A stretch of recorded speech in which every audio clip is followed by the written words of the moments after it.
नमस्कार, total health में आप सभी का स्वागत है। मैं हूं किरण भारद्वाज। जीवन में हर कदम पर मुश्किल एक नया इम्तिहान है, पर जीवन के संघर्ष ही जीवन की पहचान है। कई बार जिंदगी में ऐसी परिस्थितियां आ जाती हैं, विशेष तौर पर स्वास्थ्य को लेकर, जो कई तरह की जटिलताएं बढ़ा देती हैं। ऐसी ही एक अवस्था है डाउन सिंड्रोम। एक जन्मजात विकार है जो माता पिता से बच्चों में आ सकता है। कई ऐसे कारक हैं जो डाउन सिंड्रोम की संभावना को बढ़ाते हैं। क्यों होती है यह अवस्था, और यदि यह अवस्था हो जाती है तो किस तरह का प्रभाव हो सकता है? कौन सी वो जटिलताएं हैं जिसका सामना डाउन सिंड्रोम से प्रभावित बच्चे को करना पड़ सकता है, और किस तरह से उनका रिहैबिलिटेशन किया जा सकता है, उनके जीवन को बेहतर बनाया जा सकता है, ये सब आपको बताएंगे विशेषज्ञ। जानकारी की शुरुआत करते हैं एक रिपोर्ट से और ये समझ लेते हैं कि डाउन सिंड्रोम दरअसल क्या स्थिति है और किस तरह से प्रभावित करती है किसी भी बच्चे के स्वास्थ्य को, उसके पूर्ण जीवन को।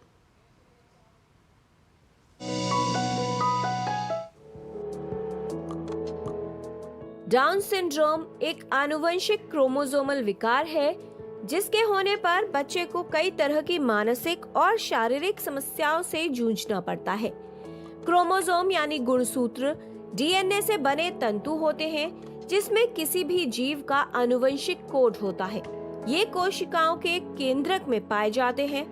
गुणसूत्र जीव के विकास, प्रजनन और मृत्यु से जुड़े निर्देशों को लेकर महत्वपूर्ण भूमिका निभाते हैं। जब बच्चा जन्म लेता है तो बच्चे को जीन्स का एक भाग माँ से और एक पिता से मिलता है। प्रत्येक क्रोमोसोम में हजारों जीन होते हैं। ये जीन डीएनए से बने होते हैं। जीन में हमारे शरीर से जुड़ी ऐसी जानकारियां होती हैं जो प्रत्येक व्यक्ति की वृद्धि, विकास और विशिष्ट लक्षणों को निर्धारित करती हैं। एक बच्चा 46 क्रोमोसोम के साथ जन्म लेता है जिसमें 23 क्रोमोसोम माता से और 23 पिता से मिलते हैं। ये क्रोमोसोम जोड़े में मौजूद होते हैं। यदि बच्चा 47 क्रोमोसोम के साथ जन्म ले, यानी बच्चे में एक अतिरिक्त गुणसूत्र हो, तो वो डाउन सिंड्रोम से ग्रस्त होता है, जो बच्चे के शारीरिक और मानसिक विकास में विलंब का कारण बनता है। ये विभिन्न शारीरिक और संज्ञानात्मक समस्याओं को जन्म देता है, जिसमें विकास में देरी, बौद्धिक अक्षमताएं और चेहरे की विशिष्ट विशेषताएं जैसे तिरछी आंखें या सपाट नाक, ऐसी समस्याएं हो सकती हैं। डाउन सिंड्रोम किसी को भी प्रभावित कर सकता है। डाउन सिंड्रोम से प्रभावित सभी लोगों में इसका प्रभाव अलग हो सकता है। डाउन सिंड्रोम से प्रभावित बच्चों में विकास देर से होना, इसके कारण बैठने, खड़े होने या चलने में देरी, चीजों को सीखने में अधिक समय लगना, ध्यान न देने की समस्या, बोलने में समस्या, फैसला लेने में हिचकिचाहट, हठ, जिद, जल्दी गुस्सा आना, ऐसे लक्षण और समस्याएं हो सकती हैं। डाउन सिंड्रोम एक चिकित्सीय स्थिति है जिसे जन्म से पहले पहचानना संभव है। आवश्यकता है तो गर्भावस्था के दौरान सतर्क रहने की और डाउन सिंड्रोम के विषय में जागरूक होने की। Kiran Bhardwaj, DD news.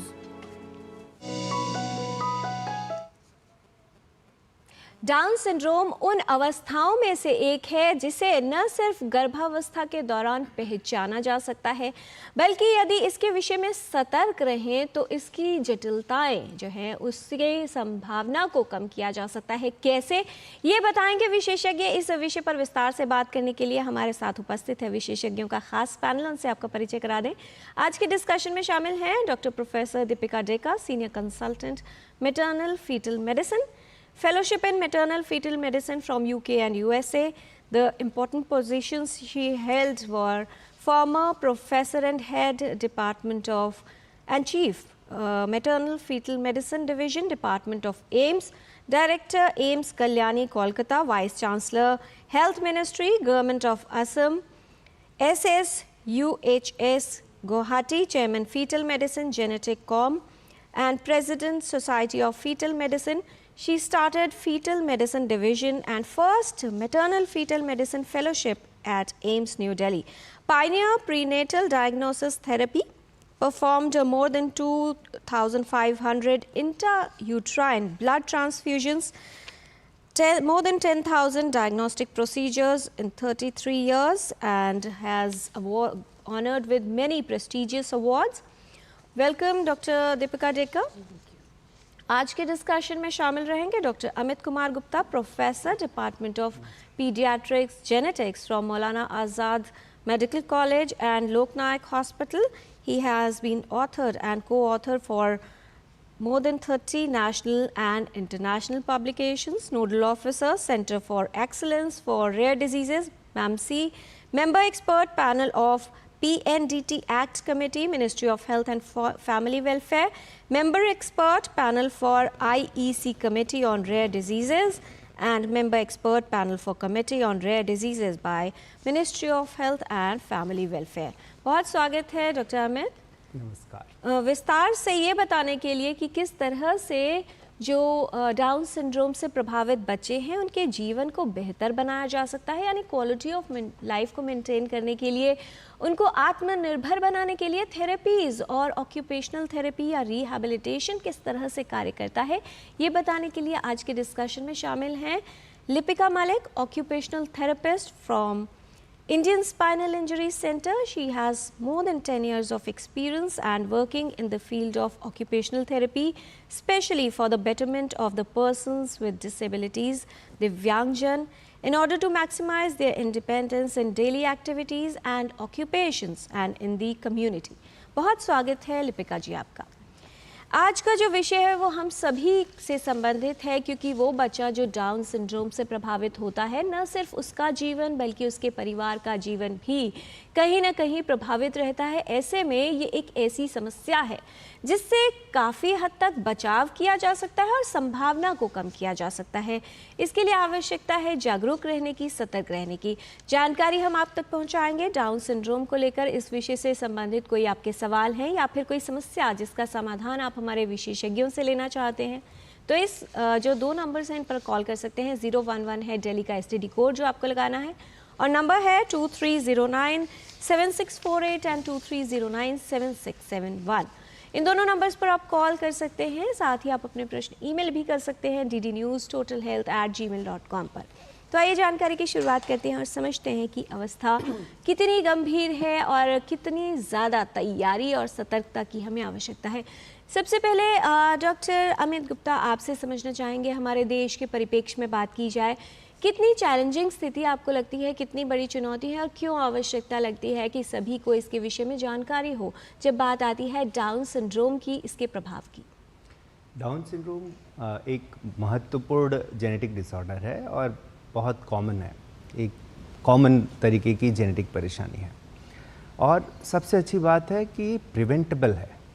सो एंटीनेटल पीरियड में स्क्रीनिंग से आप आइडेंटिफाई कर सकते हैं और प्रिवेंट कर सकते हैं. तो जैसे हम कहते हैं कि prevention is better than cure, so best part है कि ऐसी बीमारी जिसको होने से ही हम बचा सकें, उससे अच्छा कुछ नहीं हो सकता. दूसरी चीज़, डाउन सिंड्रोम एक ऐसी बीमारी है जिसकी कि लाइफ एक्सपेक्टेंसी जो पहले कम थी अब काफ़ी बढ़ गई है.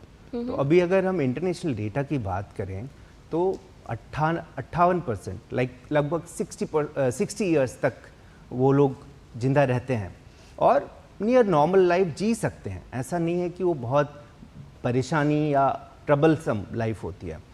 सो जो बीमारी प्रिवेंटेबल है और लाइफ एक्सपेक्टेंसी इतनी है, 60 साल तक जिंदा रहते हैं, उसके लिए सोचना, समझना और जानना बहुत ज़रूरी है. जी डॉक्टर दीपिका डेकर, हमारे देश के परिप्रेक्ष्य में बात की जाए तो स्थिति क्या है? कहा जाता है कि बहुत सारे जेनेटिक बीमारियां आजकल के लाइफस्टाइल से रिलेटेड देखा जाए तो काफ़ी संभावना बढ़ गई है.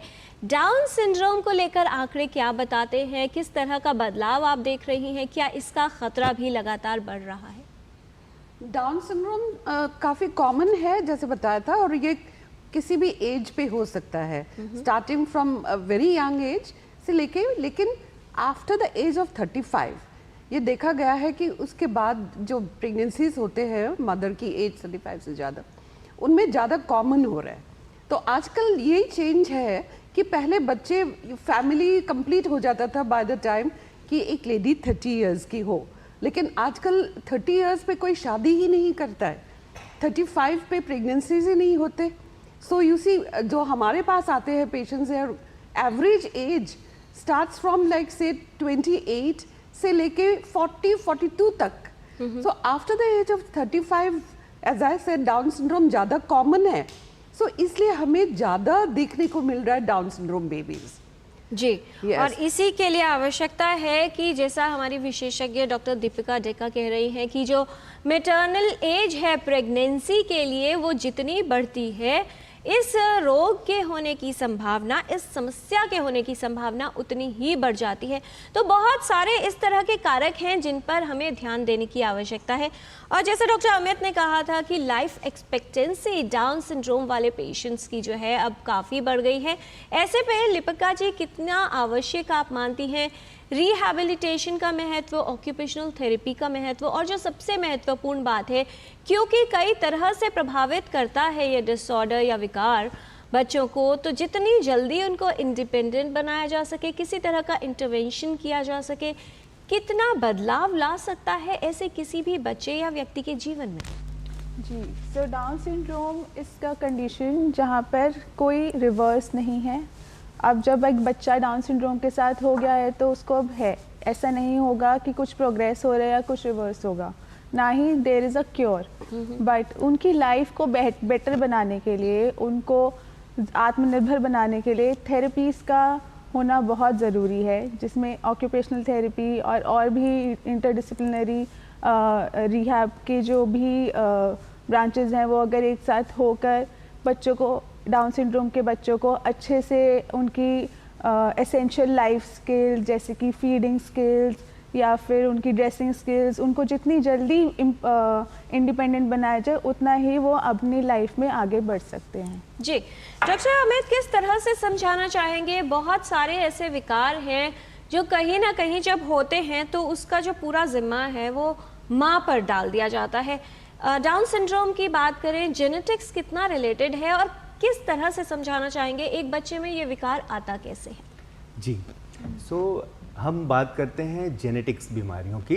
तो हमारे पास जो लोग भी आते हैं हमारी ओपीडी में, वो कहते हैं कि मेरी फैमिली में तो किसी को है नहीं ये बीमारी, फिर मेरे बच्चे को कैसे है. तो डाउन्स के साथ ये बहुत ही कॉमन है. अगर हम आपसे बताएं तो 1% या 2% लोगों में ही फैमिली में होती है. 99% में फैमिली में कोई हिस्ट्री नहीं होती है. That is very special about it. दूसरी चीज़ है कि हम अगर ओवरऑल पॉपुलेशन की बात करें तो ये ऐसी चीज़ है जिसको कि वो रैंडमली होती है. आप इसको कह दें कि होना है, बंद नहीं कर सकते बट प्रिवेंट कर सकते हैं. Right. ये इवेंट होने से नहीं रोक सकते हैं जो कि मॉलिक्यूलर सेलुलर लेवल पे हो रहा है. प्रिवेंशन हम कर सकते हैं बीमारी को होने से. सो अगर हम बात करें, अगर एक लेडी की उम्र 20 साल है तो हम जो ओवरऑल रिस्क की बात करते हैं कि 1500 लेडीज़ जो 20 साल की प्रेग्नेंट हैं तो उसमें एक को डाउन सिंड्रोम होने का रिस्क है. यही उम्र अगर हम 25 साल कर देते हैं तो ये 1250 लेडीज़ में से किसी एक को हो रहा है. तो देख रहे हैं आप धीरे धीरे बढ़ रहा है. 30 साल की अगर हम बात करें तो 990 लेडीज़ में अगर प्रेग्नेंट हैं 30 साल की उम्र के, तो उसमें से एक को डाउन सिंड्रोम होता है. और यही उम्र अगर 35 साल होगी तो ये इंसिडेंस जो है काफ़ी बढ़ जाती है. लाइक 350 अगर 35 साल की लेडीज़ प्रेग्नेंट हैं तो उसमें से एक है. तो आप देख रहे हैं कि जैसे जैसे मैटरनल एज बढ़ रही है, इंसिडेंस ऑफ डाउन सिंड्रोम बढ़ रहा है. तो अगर हम जो प्रेगनेंसी की एज है वो अगर हम इस ग्रुप, सेफ ग्रुप में रखें तो हम ओवरऑल प्रिवेंट कर सकते हैं. जी, तो एक बड़ा फैक्टर या कारक माना जा सकता है कि माँ की आयु कितनी है गर्भ धारण और गर्भावस्था के दौरान. डॉक्टर दीपिका, किस तरह से समझाना चाहेंगी, कितने प्रकार अगर माना जाए हो सकते हैं डाउन सिंड्रोम के, और किस तरह से अलग अलग व्यक्ति पर इसका अलग प्रभाव देखा जा सकता है? डाउन सिंड्रोम नॉर्मली वो एक प्योर डाउन सिंड्रोम होता है जिसको कहते हैं ट्राइसोमी 21, जिसमें 3 क्रोमोसोम्स 21 नंबर का 3 होते हैं. जी, but a very rare group of also होता है जिसमें वो ट्राइसोमी 21 में there is a translocation 21. You usually parents में कभी क्रोमोसोमल एबनॉर्मलिटीज होते हैं which are called balance translocations. तो अगर किसी मदर या फादर को ऐसा प्रॉब्लम है तो इनको बच्चों को हेरिडिटरी डाउन सिंड्रोम हो सकते हैं. एंड बेसिकली प्रिवेंशन अगर हम बोले तो जो चेंजेस जो प्रभाव medical science has made is from pre pregnancy stage. So pre pregnancy stage से ही हम प्रिवेंट कर सकते हैं डाउन सिंड्रोम. सो अगर मदर का शादी होने का प्लान नहीं है, वुमन दे आर मैरिड और समटाइम्स इवन नॉन मैरिड, तो वो अपना एग्स प्रिजर्व कर सकते हैं. जी डॉक्टर दीपिका, बहुत ही महत्वपूर्ण बात जो है आप डिस्कशन में लेकर आई हैं. किस तरह से ये पूरी प्रक्रिया हो सकती है उस पर भी विस्तार से बात करेंगे, लेकिन उससे पहले बहुत सारे ईमेल्स हमारे पास आ गए हैं. लिपिका जी, आपके लिए एक सवाल है, श्वेता का सवाल है. वो ये कह रही हैं कि उनका बच्चा जो है वो 1 वर्ष का है और उसको बताया गया है कि डाउन सिंड्रोम की अवस्था उसको है. क्या जो हम थेरेपीज की बात कर रहे हैं इस उम्र से ही शुरू की जा सकती है? जानना ये चाह रहे हैं कि अगर बच्चे को ट्रेन करना है या किसी तरह की इंटरवेंशन की ज़रूरत है, सही उम्र क्या होनी चाहिए? सो डाउन सिंड्रोम बर्थ के टाइम ही पता चल जाता है कि बच्चे को डाउन सिंड्रोम है. सो जितनी जल्दी ये थेरेपी शुरू की जाए, जिसको बोलते हैं अर्ली इंटरवेंशन, उतना ही बेटर है. The early the better. जितना जल्दी हम इन सब समझ लें कि पेरेंट्स इन सब चीज़ों पे अगर काम करना शुरू कर दे, उतना ही पॉजिटिव, उतना ही जल्दी रिजल्ट आने के चांसेस रहते हैं. अगर मैं रिज़ल्ट कहूँ तो मैं ये कहना चाहूँगी कि जैसे जो डाउन सिंड्रोम है उनको मेंटली डिलेज रहते हैं, फिज़िकल डिलेज रहते हैं, उनके माइलस्टोन ठीक टाइम पे अचीव नहीं हो पाते हैं.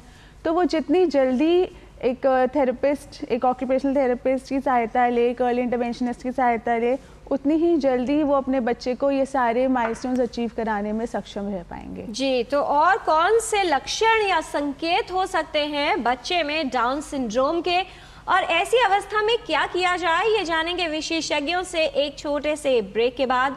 आप कहीं मत जाएगा, देखते रहिए total health. Under the Honorable PM's leadership, an unprecedented push to yoga has been given. Today, yoga is playing a significant role in enhancing health and wellness across the world. PM Yoga Awards are given in recognition to outstanding contributions by individuals and organizations to the field of yoga.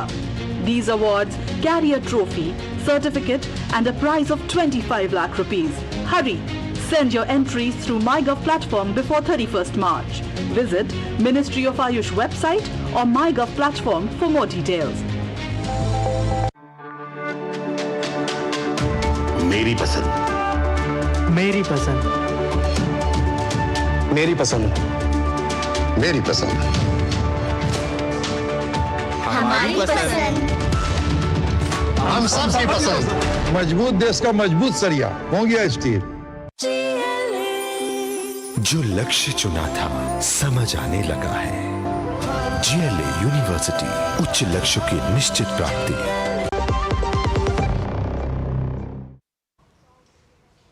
Break के बाद total health में आपका स्वागत है. Down syndrome के विषय में हम बात कर रहे हैं और विशेषज्ञों का खास पैनल हमारे साथ है. विशेषज्ञ हमें बता रहे हैं कि किस तरह से इसकी पहचान हो सकती है. ये हमने जान लिया है कि रिस्क फैक्टर्स यानी कौन से कारक हैं जो इसकी संभावना को बढ़ाते हैं. कई बार जो हमारी सोच होती है वो बाधक बनती है, या तो समस्या की पहचान में या फिर उसको ठीक करने में. कुछ ऐसी ही सोच की बात कर लेते हैं और विशेषज्ञों से जान लेते हैं कि इसमें सच्चाई कितनी है.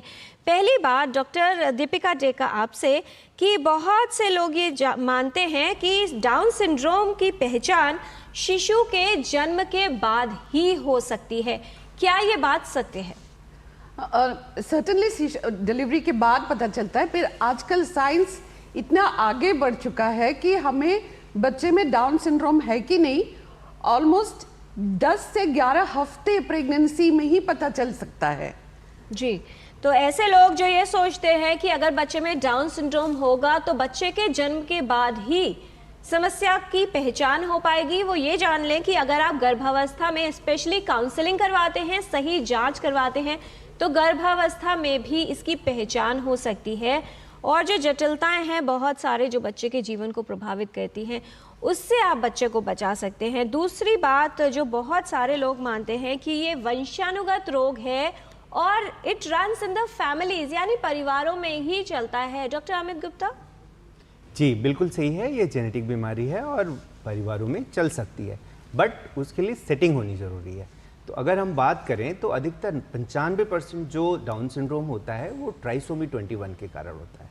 ट्राइसोमी 21 का मतलब है कि हमारे जो गुणसूत्र होते हैं, जो 23 पेयर्स होते हैं, वो जोड़े में होते हैं, बट अगर 21वां क्रोमोसोम वो जोड़े के बजाय एक एक्स्ट्रा क्रोमोसोम आ जाए तो हम उसको ट्राइसोमी कहते हैं। तो अधिकतर 95% केसेस में ऐसी सिचुएशन होती है कि जहाँ पे एक्स्ट्रा क्रोमोसोम होता है, बट लगभग 2 से 3% में हम रॉबर्टसोनियन ट्रांसलोकेशन की बात करते हैं।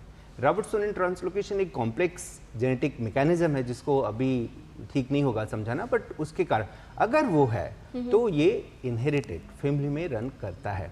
तो अगर 95% जो ट्राइसोमी की बात करी मैं, अगर कोई मुझसे पूछता है कि भाई अगली प्रेगनेंसी में रिस्क क्या है, तो मैं कहूँगा 1% से भी कम है, बट इम्पॉर्टेंट है कि आप स्क्रीन कराओ। आजकल हम सबको, जो भी प्रेग्नेंट लेडीज हमारे पास आती हैं, उनको बोलते हैं कि आप टाइम पे आओ, फर्स्ट ट्राइमेस्टर में आओ। उस टाइम स्क्रीनिंग होती है जिसको हम कहते हैं डुअल स्क्रीन, और उसकी सेंसिटिविटी काफ़ी अच्छी है डुअल स्क्रीन की। राइट। तो 80 से 85% में हम डुअल स्क्रीन करके ही पता कर सकते हैं। तो ज़रूरी है कि आप सही टाइम पे एंटीनेटल चेकअप के लिए आओ और आप डिमांड करो। अगर कोई नहीं बोलता है तो आप डिमांड कर सकते हो कि आप हमें डाउन स्क्रीनिंग करवानी है। जी लिपिका जी, एक और बात जो बहुत सारे लोगों को लगती है कि डाउन सिंड्रोम वाले जो बच्चे होते हैं वो कुछ नया नहीं सीख सकते, यानी उनमें कॉग्निटिव डिसेबिलिटी भी होती है, कहीं ना कहीं मानसिक तौर पर अक्षमता लोग मानते हैं। क्या ये बात सही है जो सभी बच्चों में देखी जाएगी जो डाउन सिंड्रोम से प्रभावित है? जी बिल्कुल, उनको इंटेलेक्चुअल डिसेबिलिटी रहता है, बट उसका मतलब ये नहीं कि वो इंडिपेंडेंट नहीं हो सकते अपनी लाइफ में, वो आगे नहीं बढ़ सकते। हर बच्चा, चाहे टिपिकल बच्चा हो, दर बच्चा एक बच्चे की तरह से ही उनको देखना चाहिए, और अगर उन पे काम किया जाए तो डेफिनेटली वो कुछ बेहतर ही बनते हैं और आगे प्रोफेशनली भी वो ग्रो कर सकते हैं। सो हम ये कहना बिल्कुल गलत रहेगा कि वो वहीं के वहीं मतलब स्टक रह जाते हैं, ऐसा नहीं होता है। अगर उन पे ढंग से काम किया जाए, उनके स्किल्स पे काम किया जाए, तो वो उनको आगे लेके जाया जा सकता है। जी डॉक्टर दीपिका, किस तरह से महत्व बताना चाहेंगी प्रेगनेंसी प्लान करने का, क्योंकि जैसा आपने कहा कि आजकल लेट एज में फीमेल सेटल होना चाहती हैं या होती हैं, प्लानिंग लेना और उसकी काउंसलिंग लेना कितना महत्वपूर्ण है और किस तरह से आगे की प्रक्रिया होनी चाहिए, कितना महत्व रखते हैं वो सभी इन्वेस्टिगेशंस जो बताया जाता है कि जैसे ही आप सोच रहे हैं या प्रेगनेंसी आपको हो जाती है, कंसीव कर जाता है कोई, उस समय पर सही जांच करवाना और जो विशेषज्ञ है उससे नियमित रूप से परामर्श लेते रहना कितना महत्वपूर्ण है? ये जो आपने पूछा ये बहुत ज़रूरी है सबको जानने के लिए। पहली बात तो ये है कि हमारे जो लेडीज़ के जो एग्स होते हैं, फॉलिकल्स होते हैं जिससे बेबी बनता है, तो ओवर द इयर्स वो थोड़ा सा एजड हो जाता है। उसके बाद मतलब डाउन सिंड्रोम होने की हायर चांसेस है। सो जो एग इन अ 30-year-old वुमन है कंपेयर्ड टू 35, वो एजड होते हैं इन अ 35-year-old। सो अगर हम प्री प्रेगनेंसी की बात करें तो आजकल साइंस हैज डेवलप्ड कि हम वो एग्स निकाल सकते हैं। You know, you go to an IVF specialist और एग को ड्रॉ करके मेडिसिन के बाद वो एग फ्रीज कर सकते हैं। सो जिनका प्लान है कि हम 35 से पहले नहीं कर सकते हैं प्रेगनेंसी, इट इज़ एडवाइजेबल कि वो अपनी एग्स फ्रीज करें, नंबर 1। नंबर 2 इज अगर प्रेगनेंसी शादी हो जाए एंड दे वांट कि एग्स बनाए, यू नो, प्रेगनेंसी करे, तो वो एम्ब्रायो भी बना सकते हैं और एम्ब्रायो भी फ्रीज करके रख सकते हैं। सो एट अ यंगर एज अगर वो प्रेगनेंसी के लिए प्लान करे and you know they have the embryos, embryo का मतलब है कि द स्पर्म और द ओवम वो टेस्ट ट्यूब की तरह, टेस्ट ट्यूब बेबी होते हैं तो उसको एम्ब्रायो कहते हैं। वो एम्ब्रायो यंगर एज पे बना के आफ्टर मैरिज और एंड देन उनको भी फ्रीज करा जा सकता है। So these are 2 options. And the third option जो सबसे ज़रूरी है, जो सबसे कॉमनेस्ट है, इस की प्रेगनेंसी जब होते हैं तब वो स्पेशली अगर वो लोग IVF कर रहे हैं and they are above the age of 35, they can do a test called pre-implantation genetic testing. PGD aneuploidy, जो PGD-A कहते हैं, वो लेबोरेटरी में वो चेक करते हैं कि वो एम्ब्रायो के अंदर वो बेबी में डाउन सिंड्रोम है कि नहीं। इतना एडवांस हो चुका है साइंस। और ओनली जो एम्ब्रायो नॉर्मल एंड हेल्दी है उसमें डाउन्स नहीं है, पता चलता है कि उस बच्चे एम्ब्रायो की क्रोमोसोम्स नॉर्मल है, सिर्फ वही एम्ब्रायोस यूट्रस के अंदर डाल देते हैं IVF की तरीके से, और वी नो दैट वो प्रेगनेंसी हेल्दी होगी, डाउन्स में भी नहीं है। बट जो हमारे पास जो कॉमनेस्ट आते हैं कि 35 year old, 40 year old, 42 year old, वो आते हैं कि प्लीज चेक कर लीजिए कि मेरे बच्चे में डाउन्स है कि नहीं। ऑल्सो यंगर एज में भी डाउन सिंड्रोम हो सकते हैं, 20-25 years old में भी हो सकते हैं, जैसे डॉक्टर अमित ने बताया। And I have seen in my whole career 20-25 year olds Down syndrome babies हुए हैं उनकी। सो हम यूनिवर्सली स्क्रीन करते हैं सबको during pregnancy in the around 11 weeks to 13+6 weeks। जी, हम एक टेस्ट करते हैं जिसका नाम है डुअल मार्कर, एंड हम एक अल्ट्रासाउंड भी करते हैं, उसको कहते हैं लेवल 1 या NT-NB स्कैन। ये दो चीजें मिला के कंबाइन स्क्रीन कहते हैं। उससे हम एक रिस्क निकाल सकते हैं कि कितना रिस्क है डाउन सिंड्रोम होने में उस बच्चे प्रेगनेंसी में, बच्चे में, फीटस में। एंड अकॉर्डिंगली अगर रिस्क 1 in 250 से ज्यादा है तो हम आगे जाके कंफर्म करते हैं कि इस बच्चे में जो सस्पेक्ट कर रहे हैं हम लोग कि इसमें डाउन्स हो सकता है, हमें कंफर्म करना है। एंड वो कंफर्मेटरी टेस्ट होते हैं जो हम पेट के अंदर से नीडल डाल के कोरियन विलस निकालते हैं, या हम एमनियोटिक फ्लूइड निकालते हैं आफ्टर 16 वीक्स, और उनका लेबोरेटरी टेस्ट क्रोमोसोम्स का करते हैं। तो उससे हमें 100% पता चल जाता है कि बच्चा नॉर्मल है कि नहीं। डुअल मार्कर, लेकिन dual marker is about 70 to 80% sensitive. बहुत अच्छा से अल्ट्रासाउंड करें तो ऑलमोस्ट 90%। लेकिन जो लेडीज अबव 35 है उनकी रिस्क क्योंकि इतना ज़्यादा है for being having a baby with downs, हम उनको एक नॉन इन्वेसिव टेस्टिंग ऑफर करते हैं। उसका नाम है NIPS, non invasive prenatal testing, जिसपे हम बेबी की जो DNA मदर की ब्लड से भी हम निकाल सकते हैं जी। एंड उससे ऑलमोस्ट 99% सेंसिटिविटी से हम कह सकते हैं कि बच्चा नॉर्मल है कि नहीं, मतलब डाउन सिंड्रोम है कि नहीं। लेकिन अभी भी उसको डायग्नोस्टिक टेस्ट नहीं माना जाता है, it is still a screening test. और अगर वो NIPT एबनॉर्मल आता है उसके बाद हम एमनियोसिंथेसिस एडवाइस करते हैं। So and then we ultrasound है। अल्ट्रासाउंड आजकल काफ़ी रूटीनली होते हैं प्रेगनेंसीज में। जो अल्ट्रासाउंड फर्स्ट ट्राइमेस्टर 12 हफ्ते 11 से लेके 13 वीक्स एंड 6 डेज पे करते हैं, तो हम बच्चे की जो नेक के पीछे की तरफ जो स्वेलिंग होता है वो मेजर करते हैं। We also look at the baby's nasal bone. कुछ और पैरामीटर्स है जिससे हम बता सकते हैं कि बच्चे में डाउन सिंड्रोम होने की सस्पिशन है कि नहीं जी। Also later on second like 18-20 weeks पे हम अल्ट्रासाउंड करते हैं। हम कुछ अल्ट्रासाउंड मार्कर्स देखते हैं कॉल्ड सॉफ्ट मार्कर्स। अगर हम हेड टू टो जाए अल्ट्रासाउंड करते वक्त तो ब्रेन के अंदर देयर आर सम वेंट्रिकल्स, उसके अंदर कोरोइड प्लेक्सस, तो कोरोइड प्लेक्सस के अंदर सिस हो सकते हैं। हार्ट के अंदर इकोजेनिक फोकस हो सकते हैं। किडनीज में there can be swelling, pyelectasis of the kidney we see. Then stomach में कभी कभी hyper echoic bowel in the abdomen. तो बहुत सारे मार्कर्स होते हैं एंड जो काफ़ी सेंसिटिव होते हैं as a marker for Down's. तो ऐसे पेशेंट्स को जेनेटिक जो फीटल मेडिसिन स्पेशलिस्ट जैसे मैं डॉक्टर अमित, तो हमें हमारे पास आना चाहिए ताकि हम उनको असेस कर सकते हैं कि कितना रिस्क है बच्चे में डाउन सिंड्रोम होने का। अगर रिस्क ज़्यादा है देन वी काउंसिल देम। वो काउंसलिंग बहुत बहुत ज़रूरी है ताकि हम उनको बता सकते हैं कि आगे हम एमनियोसिंथेसिस कर सकते हैं, या हम कोरियन विलस सैंपलिंग कर सकते हैं, या हम बेबी का कॉर्ड ब्लड ले सकते हैं एंड डायग्नोज कर सकते हैं कि बच्चा नॉर्मल है कि नहीं जी।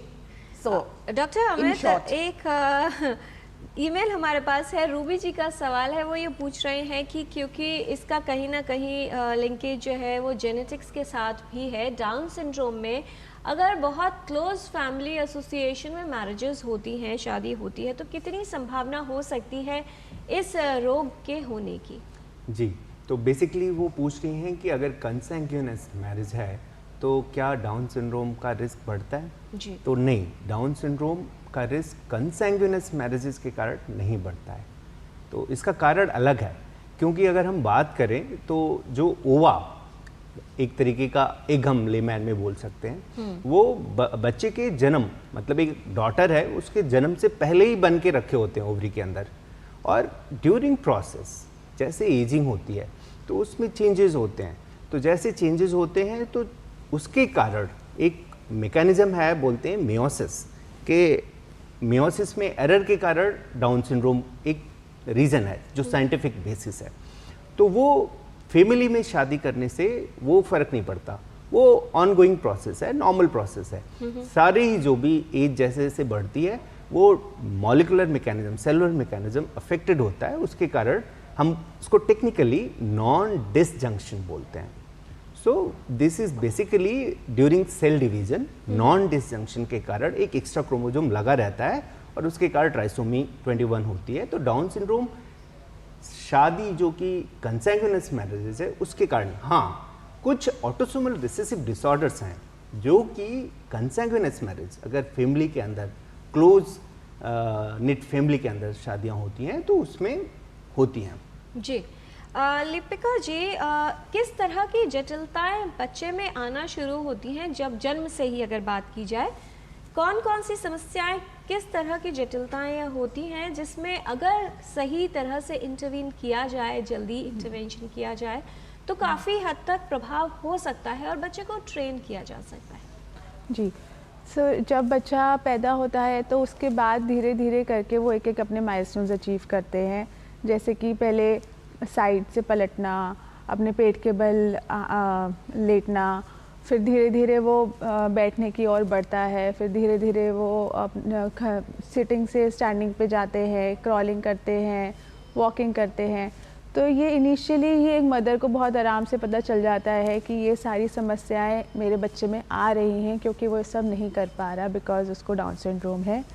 तो अगर इस पे अगर अर्ली इंटरवेंशन या ऑक्यूपेशनल थेरेपिस्ट इस पे काम करे और मदर को भी ट्रेन करे, उनकी फैमिली मेम्बर्स को भी ट्रेन करे और उनको ऐसी एक्टिविटीज़ बताए कि जो थोड़ी इनकरेजिंग हो और ये स्किल्स बच्चों में वो उनको सिखा सके, तो क्योंकि एक डाउन सिंड्रोम का बच्चा टिपिकल बच्चे से थोड़ा डिलेड रहता है, तो हम उस डिले की जो रेंज है उसको ज़रूर कम कर सकते हैं और वो बेटर वे में उसको ये सब चीज़ें सिखा के वो जल्दी ही उसको ये सब चीज़ें अचीव कराई जा सकती हैं। जी डॉक्टर अमित, क्या जन्म के समय भी बच्चे में कुछ ऐसे फिजिकल अपीयरेंस की अगर बात करें, कुछ ऐसे शारीरिक लक्षण होते हैं जिससे ये पता किया जा सकता है कि बच्चे को डाउन सिंड्रोम है?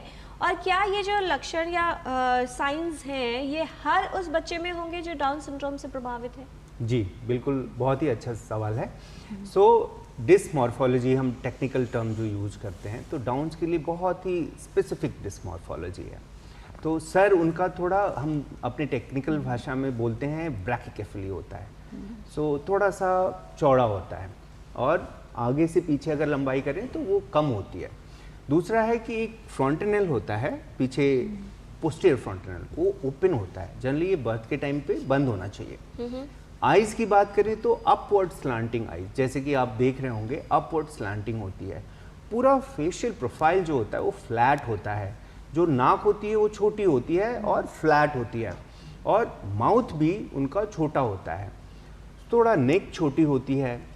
दूसरी चीज़ ये है कि इनके आप देखेंगे बहुत जल्दी जल्दी टंग को बाहर निकालते हैं। दूसरी नीचे और अगर हम बात करें तो हाथों की बात करें अगर हम, तो हम बोलते हैं कि क्लिनोटेक्टाइली होती है। एक सीमियन क्रीज आप देखते होंगे, पाम में क्रीजेस होती हैं, उसमें इनके सिंगल पामर क्रीज होती है जिसको हम सीमियन क्रीज बोलते हैं। दूसरा ओवरऑल जो हाथ की लंबाई होती है वो ब्रैकिडेक्टाइली बोलते हैं हम अपनी टेक्निकल भाषा में, छोटा और एक टिपिकल ब्रैकिडेक्टाइली फिनोटाइप होती है। ओवरऑल जो लेंथ होती है इनकी वो छोटी होती है, तो ये शॉर्ट स्टेचर भी होता है इनको। हाइपोथायराइडिज्म की बात करें, एक थायराइड की बीमारी होती है, हम सबको स्क्रीन कराते हैं। थायराइड की बीमारी 20 से 40% बच्चों में जो कि डाउन्स के होते हैं उनमें होती है, और ये बहुत इंपॉर्टेंट है जिसको पता करना। क्यों? थायराइड को हम ट्रीट कर सकते हैं। तो बच्चा डाउन सिंड्रोम के कारण मंदबुद्धि है, और अगर हम डाउन्स के बच्चे को थायराइड बीमारी पकड़ते नहीं है तो थायराइड हाइपोथायराइडिज्म के कारण उसकी जो मंदबुद्धि है और परेशान करती है। तो हम एक प्रिवेंटेबल चीज़ है जिसको बहुत आसानी से ठीक कर सकते हैं। तो थायराइड स्क्रीन कराना बहुत ज़रूरी है। ऐसे बच्चों में खाने पीने की समस्या होती है। अधिकतर बच्चों को आप देखेंगे तो वो कहेंगे कि इनको भूख नहीं लगती, कॉन्स्टिपेशन की परेशानी काफ़ी होती है, एक हर्सप्रंग डिजीज़ बोलते हैं वो इनके अंदर काफ़ी होती है। पैरों में अगर हम बात करें तो सैंडल गैप होता है, और छोटे पैर, ओवरऑल जो इनका स्टेचर है, डायमेंशंस हैं वो छोटे होते हैं, और फीडिंग प्रॉब्लम बहुत होती है, इनमें हाइपोटोनिया होता है। तो ये सारे फीचर्स हैं जिनसे कि हम पहचान सकते हैं। पेट में कभी कभी अम्बिलिकल हर्निया भी होता है, और जो अगर मेल है, लड़का है डाउन्स का बच्चा, तो अनडिसेंडेड टेस्टिस भी होता है इनके अंदर। तो इन सारी चीज़ों से, और बहुत टिपिकल फिनोटाइप होता है, सारे पीडियाट्रिशियन और सारे डॉक्टर्स देखते ही पहचान सकते हैं। तो इनकी बीमारी को पहचानना बहुत आसान है। जी, तो कई तरह के लक्षण हैं जिनसे पहचान हो सकती है कि बच्चे में क्या डाउन सिंड्रोम है या नहीं। फिलहाल एक कॉलर है हमारे साथ, भोपाल से प्रतीक है फोन लाइन पर। प्रतीक जी, स्वागत है आपका, पूछिए सवाल। नमस्ते डॉक्टर गुप्ता जी, मेरा आपसे सवाल है। आपने बताया था मियोसिस होता है एग में, तो क्या ये प्रेगनेंसी से पहले पता चल सकता है कि इस तरह के कुछ चेंजेस हो रहे हैं? जी, क्या प्रेगनेंसी से पहले पता चल सकता है डॉक्टर अमित गुप्ता? हाँ जी, कुछ केसेस जो होते हैं जिनको मैंने बताया रॉबर्ट्सोनियन ट्रांसलोकेशन, तो पेरेंट्स के अंदर परेशानी तो नहीं होती है, बट उनके अंदर क्रोमोसोम का रीअरेंजमेंट इस तरीके का होता है जिसको कि हम कैरोटाइप में देख सकते हैं। तो पहचान पहले हो सकती है। जैसा डेका मैडम ने बताया कि हम PGT-A करते हैं, जो लोग IVF प्रेगनेंसी करते हैं उसमें आजकल रूटीनली स्क्रीनिंग होती है PGT-A। तो उसमें हम देख लेते हैं कि इसमें डाउन सिंड्रोम का एक जो बनाया है उसमें डाउन सिंड्रोम का एनुक्राइडी है कि नहीं, उसको हम PGT-A कहते हैं। दूसरी चीज़ है कि अगर आपको शक है कि प्रेगनेंसी में डायग्नोस ना करके पहले से कर सकते हैं, तो आप काउंसलिंग के लिए हमेशा आ सकते हैं। आजकल क्या है कि डाउन्स की जो लाइफ एक्सपेक्टेंसी है वो काफ़ी बढ़ गई है, तो ऐसे लोग, डाउन्स के लोगों में भी प्रेगनेंसी होती है। लगभग 20 to 30% जो डाउन्स के लेडीज हैं उनको भी प्रेगनेंसी हो सकती है। बहुत इंपॉर्टेंट बात है, मैं इसी पर आना चाह रही थी डॉक्टर दीपिका डेका, क्योंकि अब कहा जाता है कि लाइफ एक्सपेक्टेंसी अधिक है। अगर कोई महिला ऐसी बच्ची है जिसको डाउन सिंड्रोम है, तो एडोलेसेंट एज ग्रुप की बात की जाए, जब मेंसेस स्टार्ट होते हैं, किस तरह के, और माइलस्टोन्स की हम बात कर रहे थे कि काफ़ी कुछ है जो अलग हो सकता है, क्या उस समय कोई संभावना हो सकती है किसी समस्या की? और दूसरी बात कि कितना इम्पोर्टेंट होता है रेगुलरली फॉलोअप में रहना इस तरह की बच्चियों के लिए या महिलाओं के लिए, और गर्भधारण की प्रक्रिया अगर कोई डाउन सिंड्रोम से प्रभावित महिला है, कितनी जटिल होगी, कितनी चैलेंजिंग हो सकती है? प्रॉब्लम्स तो होते हैं, जैसे ही बच्चा बड़ा हो जाता है तो उनकी प्रॉब्लम्स शुरू हो जाते हैं, पर उनकी मेंसेस होते हैं, एंड कभी कभी थोड़े से डिलेड से होते हैं, लेकिन होते हैं। और जब होते हैं तो जो मेरे पास आते हैं पेरेंट्स, उनको काफ़ी मुश्किल हो जाता है क्योंकि बच्चा संभाल नहीं सकते अपने आप को।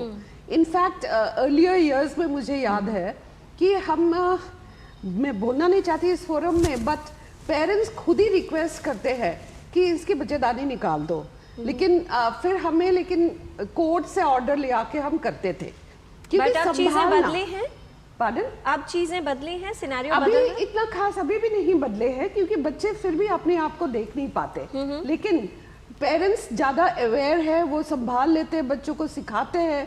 जैसे डॉक्टर निपिका ने बताया कि थेरेपी करते हैं तो बच्चे कर सकते हैं, they grow up, right. And I have had pregnancies in 1 or 2 children, I mean girls with down syndrome. तो उनको प्रेगनेंसी होने में खास दिक्कत नहीं होती है, संभालने में प्रॉब्लम होता है। सो अगर वो लोग अच्छी तरह से ट्रेन्ड है, उसका फैमिली सपोर्ट है, तो उनका भी मन करता है कि शादी करे, बच्चे हो, ओके। बट हमें फिर चेक करना पड़ता है कि उनकी जो बच्चे में नॉर्मल हो सकता है कि नहीं। फिर हमें ये टेस्ट जरूर कराना चाहिए कि बच्चा नॉर्मल है। राइट। तो बहुत से विकल्प हैं और लेकिन ये महत्वपूर्ण काफी रेयर है कि बच्चा करे। तो मैं जी। अगर इसमें ऐड करना चाहूँ तो अगर एक डाउन सिंड्रोम की लेडी हैं जिनको प्रेगनेंसी है, तो उनके अंदर 50% रिस्क है कि उनका बच्चा डाउन से अफेक्टेड हो। तो 50% बहुत ज़्यादा रिस्क है, जी। तो उसमें चेक करना बहुत इंपॉर्टेंट है। Right. दूसरी इंपॉर्टेंट चीज़ है कि ये बहुत ही भोले होते हैं। हमारे पास जितने भी बच्चे आते हैं, मेरे को थोड़ा इमोशनल है, बट वो बहुत ही भोले होते हैं। उनको एक्सप्लॉयटेशन बहुत आसानी से किया जाता Yes. है, तो आपको उनका बहुत ध्यान रखना होना चाहिए। जी। फिलहाल एक कॉलर है, उनका सवाल जान लेते हैं। राम सिंह हैं वडोदरा से फोन लाइन पर। स्वागत आपका मिस्टर सिंह, क्या जानना चाहते हैं? नमस्ते मैडम। जी, मेरा सवाल नमस्कार। ऐसा है कि एक बच्ची को डाउनर सिंड्रोम है, तो अभी उसकी शादी करनी है, तो शादी के लिए क्या क्या लड़के पसंदगी में क्या क्या ध्यान रखना जी। चाहिए? और सर उसके बाद जो उनके बच्चा होगा उसमें डाउनर होने के चांसेस कितने होंगे सर? जी, हालांकि इसका जो आधा भाग है डॉक्टर अमित ने पहले एड्रेस किया। डॉक्टर दीपिका डेका क्या कहना चाहेंगी? फैमिली सपोर्ट की बहुत ज़रूरत है, और लड़का जो है वो आपको देखना है कि वो जान जाए पहले ही, शादी से पहले, कि लड़की का प्रॉब्लम्स क्या है, ओके। बिकॉज हमने कई बार देखा है कि पेरेंट्स ऐसे करके शादी कर देते हैं, और फिर जब उनको पता चलता है कि लड़की को डाउन्स है तो they do not keep the girl, लड़की को वापस भेज देते हैं। सो बहुत सावधानी से, बहुत बातचीत करने के बाद ही शादी करना चाहिए, शादी करवाना चाहिए। दूसरी चीज़ है कि जैसे बताया कि प्रेगनेंसी उनमें बहुत हाई रिस्क है, सो इट इज़ बेटर कि उनका अपना एग ना हो, वो किसी और से एग ले ले, या तो अगर वो खुद ही प्रेगनेंसी करना चाहते हैं अपना ही एग से, तो एमनियोसेंटेसिस या सीवीएस करना ज़रूरी है। जी। डॉक्टर लिपिका, ऐसे बच्चों में क्योंकि परिवार ही शुरुआती दौर में माता पिता बच्चे की देखभाल करते हैं, एक फ्रेंडली एनवायरनमेंट घर पे मिल पाए, और जो केयर गिवर हैं जिसमें मैक्सिमम अगर कंडीशंस देखी जाएं तो माता या पिता में से कोई होता है, कितना आवश्यक होता है उनको काउंसिल करना? क्योंकि एक पॉजिटिव एटीट्यूड ऐसे में बनाए रखना आवश्यक तो है, लेकिन मुश्किल भी होता है। देखिए, जब बच्चा होता है तो पेरेंट्स की बहुत एक्सपेक्टेशन होती है उस बच्चे से। थोड़ा सा उनके लिए डीमोटिवेटिंग हो सकता है जब उनको ये पता चलता है कि बच्चा डाउन सिंड्रोम है, बट वो अगर इसको अच्छे एक बेटर वे में, एक पॉजिटिव वे में एक्सेप्ट करे तो उतना ही कम प्रभाव बच्चों पे पड़ेगा कि वो अगर उनके साथ उसी समय से ही मेहनत शुरू कर दी जाए और समझने की कोशिश की जाए कि अब डाउन सिंड्रोम है तो इसके साथ हमें उसके साथ पॉजिटिव हैंडलिंग कैसे करनी है, उसको एक इनकरेजिंग इन्वायरमेंट कैसे देना है। क्योंकि जब अर्ली ईयर्स इसलिए कहा जाता है कि बहुत इंपॉर्टेंट होते हैं, हम अपना इन्वायरमेंट जैसे बनाते हैं वैसे ही बच्चा पॉजिटिवली ग्रोथ होता है। क्योंकि डाउन सिंड्रोम है, उसको रिवर्स तो किया जा नहीं सकता, बट लेकिन अगर क्या माता पिता को भी कहीं ना कहीं थोड़ा ट्रेन करने की जरूरत है? क्योंकि उनके लिए भी एक नई स्थिति है जो उनके जीवन में आ गई है। बिल्कुल। सो ऑक्यूपेशनल थेरेपिस्ट और अपने थेरेपिस्ट की सहायता ले सकते हैं, वो समझ सकते हैं कि अगर ये चीज़ है तो ये क्यों हो रही है और इसको कैसे हैंडल करना है, तो वो अपने बच्चों को ज़्यादा बेटर वे में हेल्प कर पाएंगे।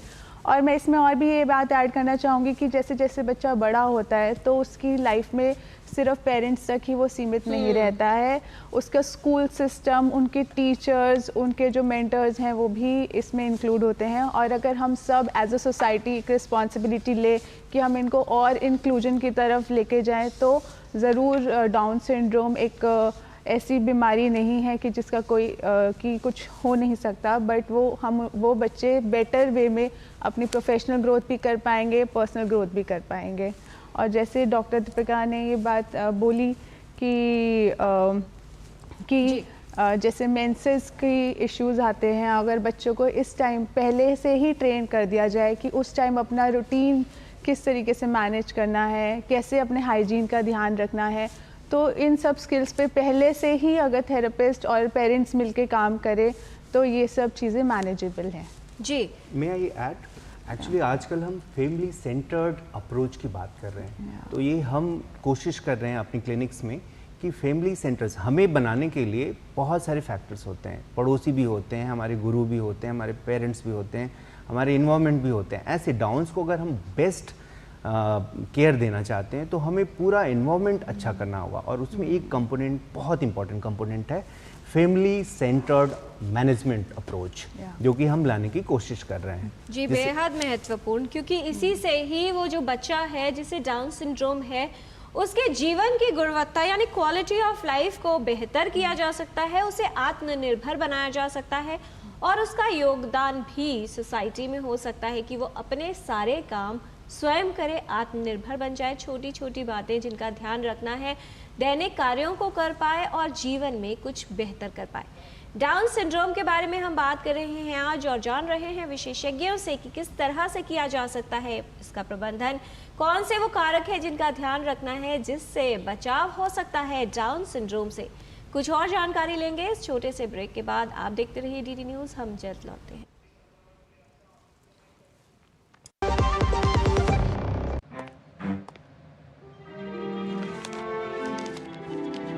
इतनी जल्दी पैसे डबल? ओ, जमा करोगे तो फिर भुगतोगे। क्या लो, ऐसी लुभाने वाली स्कीम में पैसे जमा करना यानी धोखे की संभावना, इसलिए पहले पूरी जांच, उसके बाद पैसे जमा, नहीं तो आपके पैसे हो जाएंगे आरबीआई कहता है जानकार बनिए, सतर्क रहिए। जब धरती चीर कर निकलता है लोहे का पत्थर और मिलता है मोंगिया के जोश से, फिर तपता है, पिघलता है और बनता है फौलाद। अब होता है सरिया सारी खूबियों के साथ। मोंगिया स्टील, मजबूत देश का मजबूत सरिया। जो लक्ष्य चुना था समझ आने लगा है। जीएलए यूनिवर्सिटी, उच्च लक्ष्य की निश्चित प्राप्ति।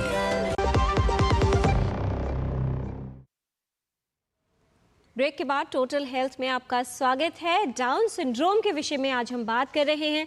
विशेषज्ञों का खास पैनल है हमारे साथ, doctor Deepika Dekar, doctor Amit Gupta, Lipika Malik ji, occupational therapist. जानकारी लेते हैं विशेषज्ञों से रैपिड फायर क्वेश्चंस राउंड के माध्यम से, छोटे सवाल और बहुत छोटे जवाब। पहला सवाल डॉक्टर दीपिका आपसे कि क्या सिर्फ जो वृद्ध माता पिता यानी अधिक आयु के माता पिता हैं उन्हीं के बच्चों में डाउन सिंड्रोम हो सकता है? डाउन सिंड्रोम किसी भी कपल्स में के बच्चे में हो सकता है, बट जो women above the age of 35 है उनकी चांसेस ज़्यादा है। जी डॉक्टर अमित, अगर इसका पारिवारिक इतिहास नहीं है यानी परिवार में अगर किसी को डाउन सिंड्रोम नहीं है तो खतरा बिल्कुल नहीं होता? नहीं, ऐसा नहीं है। सो जैसे हम बात करते हैं ओवरऑल, अगर हम आज इंडिया की बात करें तो अगर 800 बच्चे जन्म ले रहे हैं तो उसमें से एक डाउन सिंड्रोम है। दूसरी बात इंपॉर्टेंट है कि अगर आप प्रेवलेंस की बात करेंगे, अगर आप स्टडी करते हैं एक पर्टिकुलर एरिया या कंट्री में, तो मेजॉरिटी जो डाउन सिंड्रोम के बच्चे होते हैं जिनमें की फैमिली हिस्ट्री नहीं होती, 99%। दूसरा इंपॉर्टेंट पॉइंट है कि मेजॉरिटी लोग जिनको बच्चा हुआ है डाउन सिंड्रोम का वो 35 साल से नीचे हैं। तो आप ये नहीं सोचिए कि खाली 35 साल के ऊपर वाले लोगों में रिस्क है। मेजॉरिटी जो डाउन्स के बच्चे होते हैं, जो हम प्रेवलेंस की बात करते हैं, वो कम उम्र के लोगों में ज़्यादा है। राइट। तो बर्डन उनका ज़्यादा है। 80%। लिपिका जी, अगर किसी बच्चे को डाउन सिंड्रोम है तो उसका जो प्रभाव है वो सभी बच्चों में या सभी लोगों में जो डाउन सिंड्रोम से प्रभावित है एक जैसा ही देखा जाता है?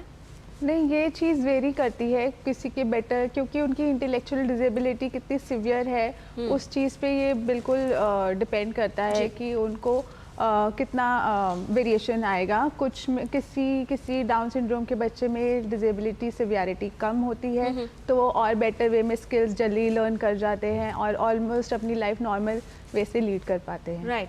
डॉक्टर दीपिका डेकर, अगर बच्चे के माइलस्टोन्स डिले हो रहे हैं तो क्या ये इस बात का संकेत है कि उसे डाउन सिंड्रोम हो सकता है? यस, हो सकता है, स्पेशली अगर उसका फेशियल फीचर्स जन्म में ही पता चल जाता है कि ऐसा प्रॉब्लम है। जी। लेकिन हमें तो अभी because of pregnancy, ultrasound, blood test हमें पहले से ही पता चल जाता है। मैंने जैसे बताया कि 11 हफ्ते से ही पता चल सकता है कि बच्चे पेट के अंदर के बच्चे में डाउन सिंड्रोम है कि नहीं। Right. By ultrasound, by test. और छोटे जवाब चाहेंगे डॉक्टर अमित गुप्ता। अगर एक बच्चे को डाउन सिंड्रोम की समस्या है तो दूसरे बच्चे में भी ये समस्या अवश्य होगी, क्या ऐसा कहा जा सकता है? नहीं, अगर ट्राइसोमी जो 95% वाली कैटेगरी है उसमें है तो लेस देन 1% है। हालांकि और भी फैक्टर्स हैं, लाइक उनकी मैटरनल एज, जी, है ना। और अगर रॉबर्टसोनियन ट्रांसलोकेशन है तो उसमें रिस्क 1 से 2% होता है पेरेंट्स के अंदर। अगर हम बात करें मदर में रॉबर्टसोनियन ट्रांसलोकेशन है तो यही रिस्क 10 से 15% बढ़ जाता है। तो रिकरेंस रिस्क बहुत सारे फैक्टर्स हैं जिनके ऊपर डिपेंड करता है। लिपिका जी, क्या ऐसे बच्चे अपने लिखाई पढ़ाई नहीं सीख सकते, क्रिएटिव नहीं होते? जी नहीं, ये बिल्कुल कहना गलत रहेगा। वो डेफिनेटली अपनी पढ़ाई लिखाई सीख सकते हैं अगर उनके ऊपर बेहतर वे में काम किया जाए। उनके फाइन मोटर स्किल्स, उनके आई हैंड कोऑर्डिनेशन पे बहुत ही अगर अर्ली एज में काम किया जाए तो वो बेटर वे में अपने एकेडमिक्स को कंटिन्यू कर सकते हैं। जी डॉक्टर दीपिका, जन्म के बाद शिशु में डाउन सिंड्रोम की पहचान क्या सिर्फ क्लिनिकल सिम्टम्स के आधार पर की जाती है या कोई जांच भी करनी होती है? हाँ, कंफर्म करने के लिए हम उनकी कैरोटाइप कहते हैं, एक टेस्ट वो करते हैं जिससे वेरी इजीली पता चल जाता है कि बच्चे का क्रोमोसोम्स 21 है, 21 क्रोमोसोम 3 है इंस्टेड ऑफ 2। Right. सो उस टेस्ट से पता चल जाता है। डॉक्टर अमित, डाउन सिंड्रोम वाले जो बच्चे हैं क्या उनमें मोटापा अधिक देखा जाता है? जी। कंजेनाइटल हार्ट डिफेक्ट की संभावना हो सकती है? बिल्कुल, बहुत ही इंपॉर्टेंट सवाल है। आजकल मोटापा बहुत है, जो डाउन्स के बच्चे हैं उनके अंदर बहुत अक्रेंस बहुत है। दूसरी चीज़, कंजेनाइटल हार्ट डिजीज़ की बात करें तो अप टू 40% केसेस में कंजेनाइटल हार्ट डिजीज़ होती है और मॉर्टेलिटी का एक बहुत बड़ा फैक्टर है जो कि कंजेनाइटल हार्ट डिजीज़ है। उसके अलावा इनके अंदर स्लीप एपनिया भी होती है। तो आजकल हम 3 साल से, जैसे ही 3 साल का बच्चा होता है, हम स्लीप एपनिया के लिए टेस्ट करना शुरू कर देते हैं। वो उनकी ओवरऑल डेली फंक्शनिंग में बहुत ही अफेक्टिव, बहुत परेशान करता है। और उसके अलावा और भी चीज़ें हैं, इनको बार बार इन्फेक्शन होता है। कभी कभी हम सबको स्क्रीन करते हैं ब्लड काउंट करा के। अगर हमारे पास कोई भी बच्चा जन्म पे आता है तो ब्लड काउंट भी कराते हैं। क्यों? क्योंकि इनके अंदर एक ट्रांजिएंट ल्यूकीमिया लाइक चीज़ होती है, उसको भी करना बहुत ज़रूरी है। हियरिंग की बात करें तो बहुत कॉमनली अफेक्टेड होती है, तो हम सबके अंदर ऑब्जेक्टिव हियरिंग टेस्ट कराते हैं। तीसरी इंपॉर्टेंट चीज़ है कि कैटरैक्ट भी होता है और करीब 70% में रिफ्रैक्टिव एरर होता है। तो उनके चश्मे लगाने से खाली उनकी क्वालिटी हम बढ़ा सकते हैं। तो अगर कोई डाउन सिंड्रोम का बच्चा मिलता है तो आप जरूर इनको इन सब चीज़ों के लिए स्क्रीनिंग के लिए भेजिए। जी डॉक्टर लिपिका, क्या डाउन सिंड्रोम वाले बच्चे सामान्य स्कूल में नहीं जा सकते? स्पेशल स्कूल्स की आवश्यकता सभी बच्चों को होगी? जी नहीं, ये बिल्कुल जा सकते हैं। इट डिपेंड्स कि स्कूल इस चीज़ को कैसे ले रहा है। इंक्लूसिविटी हमेशा से होनी चाहिए और इनको पूरा हक है, नॉर्मल मेन स्ट्रीम में बिल्कुल पढ़ सकते हैं। जी डॉक्टर अमित, क्या संदेश देना चाहेंगे हमारे व्यूअर्स को कि किस तरह से जागरूकता से इसकी संभावना को कम किया जा सकता है?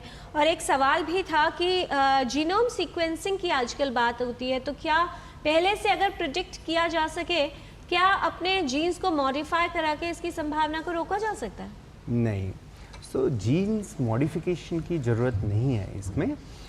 और जीनोम सीक्वेंसिंग, मैं ये बहुत क्लियरली बोलना चाहूँगा कि कभी कभी पेरिफेरी से हमारे पास मरीज़ आते हैं जो कि जीनोम सीक्वेंसिंग, एक्सोम सीक्वेंसिंग की रिपोर्ट लेके आते हैं। तो उतना पैसा खर्च करने की ज़रूरत नहीं है और exome sequencing is not the right test, it is karyotype. Sharad ji का सवाल था तो हम उम्मीद करते हैं कि उनको जवाब मिल गया होगा। क्या संदेश के तौर पर कहना चाहेंगे बहुत संक्षिप्त में? कि डाउन सिंड्रोम एक इसेंशियल कंपोनेंट बच्चे हैं हमारे सोसाइटी के, हम उनको इग्नोर नहीं कर सकते हैं। उनको बेहतर करने के लिए बहुत साधन अवेलेबल हैं आजकल, तो उनको नेग्लेक्ट करना, इग्नोर करना और बोझ समझना बंद होना चाहिए। जी लिपिका जी, क्या कहना चाहेंगी, कितनी आवश्यकता है एक फ्रेंडली एनवायरनमेंट, एक सपोर्टिव एनवायरनमेंट देने की ऐसे बच्चों को जिससे जीवन में कुछ कर पाएं? जी बिल्कुल, इसकी बिल्कुल आवश्यकता है। एक पेरेंट को जब वो उनके पास ये बच्चा आता है तो वो पॉजिटिवली इसे एक्सेप्ट करे, इनको बिल्कुल एक डाउन सिंड्रोम की नज़र से ना देख के एक नॉर्मल टिपिकल अपने बच्चे की तरह देखे, तो वो बेटर वे में इसको और आगे लेके जा पाएंगे। और साथ में ही अगर सोसाइटी इनको एज एन इंक्लूसिव वे में देखा जाए और इनकी कंडीशन को ना देख के एक बच्चे की तरह नज़र से देखा जाए, तो वो भी इनको बेटर वे में एक्सेप्ट कर पाएंगे। डॉक्टर दीपिका जी, और ऐसे ही इन्वायरमेंट को अगर फ्रेंडली बनाया जाए और इंक्लूसिव और एक्सेप्टिंग बनाया जाए तो ये बेटर वे में बच्चे आगे अपनी लाइफ को लीड कर पाएंगे। जी, बहुत सारी चुनौतियां होती हैं ऐसे लोगों के जीवन में जो डाउन सिंड्रोम से प्रभावित हो जाते हैं। डॉक्टर दीपिका, क्या रहेगा आपका संदेश? जागरूकता कितनी आवश्यक है और किस तरह से इसकी संभावना को कम किया जा सकता है? हाँ, ये बहुत ज़रूरी है लोगों को पता चलने के लिए कि एक डाउन सिंड्रोम नाम की एक बीमारी है जो बहुत कॉमन है। अभी ऑल गायनेकोलॉजिस्ट ऑब्स्टेट्रिशियंस हम लोग रूटीनली और बहुत सारे सोसाइटीज़ जो हमारा गायनी सोसाइटीज़ है उनकी तरफ से भी आदेश है कि हर प्रेगनेंसी में हम चेक करें कि बच्चे में डाउन्स है कि नहीं, जिसके लिए हम ब्लड टेस्ट करते हैं, अल्ट्रासाउंड करते हैं routinely, and fetal medicine specialist या जेनेटिसिस्ट के पास साथ हम जाते हैं। जैसे हम काउंसलिंग कर सकते हैं कि रिस्क क्या है और आगे क्या करना है, और बच्चे में डाउन सिंड्रोम है कि नहीं वो कैसे चेक कर सकता है। जो प्रोसीडियर्स है वो डरे नहीं, वो टेस्ट बहुत सेफ है। एमनियोसिंथेसिस, कोरियन विलर सैम्पलिंग इन एक्सपर्ट हैंड्स वो बहुत सेफ है। सो अगर ज़रूरत है तो करवाना चाहिए rather than be burdened by a child with Down syndrome. Right. So number one, number two is जो लोग रिस्क पे है, जैसे उनकी एज हाई है या उनकी संभावना नहीं है कि प्रेगनेंसी नहीं करना चाहते हैं, वो अपना एग्स फ्रीज कर सकते हैं या एम्ब्रायोज फ्रीज कर सकते हैं जी। So these are two things. And जो आईवीएफ कर रहे हैं जो अबव द एज ऑफ 35 है वो अपना पीजीटीए कर सकते हैं जी। सो ये सब चीजें अवेलेबल है। अल्ट्रासाउंड जरूर कराए again in the second trimester जो हम 18-20 वीक्स पे करें, और then there are special test जैसे एनआईपीटी है, वो सलाह लेके फिटल मेडिसिन स्पेशलिस्ट से सलाह लेके जैसे मैं हूँ तो ऐसे में करना चाहिए जी। बहुत डॉक्टर दीपिका, समय लगभग समाप्त हो गया है कि डाउन सिंड्रोम ऐसा है, आजकल जमाना बदल गया है। डाउन सिंड्रोम के बच्चे I know on my personal life, वो लोग वर्ल्ड चैंपियंस हुए हैं स्विमिंग में। they have become model also. There is one very famous model who is a Down syndrome child. So it is not the end of the world. They can be rehabilitated and they can be very productive members of the society. जी, बहुत धन्यवाद इस तमाम जानकारी के लिए doctor Deepika Deka, doctor Amit Gupta, Lipika Malik जी, आप तीनों का ही विस्तार से विशेषज्ञों ने समझाया है कि कई तरह की जटिलताएं होती हैं डाउन सिंड्रोम वाले बच्चों में, और बेहतर बात यह है कि इस अवस्था से, इस जटिलता से, इस स्थिति से बचाव किया जा सकता है। सिर्फ हमें सतर्क रहने की, जागरूक रहने की आवश्यकता है। कल यानी 21 मार्च को विश्व भर में डाउन सिंड्रोम डे मनाया गया और इसका जो उद्देश्य था वो था सभी को जागरूक करना। कई ऐसी समस्याएं हैं जीवन में जागरूकता से जिनका समाधान किया जा सकता है, क्योंकि कहा जाता है कि माना कि मुश्किलों को पार करना आसान नहीं होता, लेकिन डरने से किसी समस्या का समाधान नहीं होता। सतर्क रहिए, जागरूक रहिए, और जागरूकता के लिए टोटल हेल्थ का कार्यक्रम चलता रहेगा। आप तक स्वास्थ्य संबंधी जानकारी ऐसे ही पहुंचती रहेगी। आज के कार्यक्रम में इतना ही। स्वास्थ्य का ख्याल रखिए। हमारी पूरी टीम को दीजिए अनुमति। नमस्कार।